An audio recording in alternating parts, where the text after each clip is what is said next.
That goal, that ultimate purpose, that source of motivation will drive you time and again to get back on your feet and back to the actions that allow you to achieve your goals.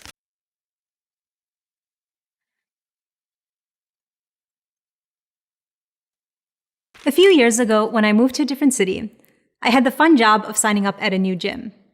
And if any of you ever had to deal with gym memberships, you know how tricky the process can get. You can never simply walk into a gym and start working out.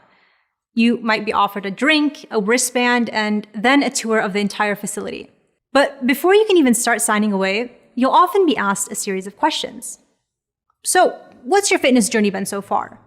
Are you new? How often do you work out? And most importantly, why are you interested in signing up with us today?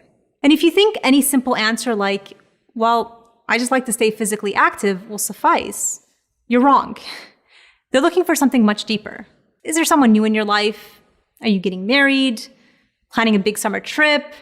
Recovering from or trying to prevent some sort of illness? As they go through a series of questions that dig at some of the most intimate parts of your life, you might find yourself sitting there in confusion as to why any of this matters. But it does matter in more ways than you can imagine. They're looking for your source of motivation, what really drives you to engage in an action. And not just any action, but one that they want you to be doing over and over again until you create a habit of going to the gym. Because turning to your sources of motivation are what remind you of your ultimate purpose. This is especially important when things get tough, and they undoubtedly will. In the case of working out, there will be countless times where you're absolutely exhausted, you're burnt out, you don't have time. And in those moments when you feel like quitting, you remind yourself, no, I need to work out because I see myself in the long run. I'm physically fit well into my 40s and 50s.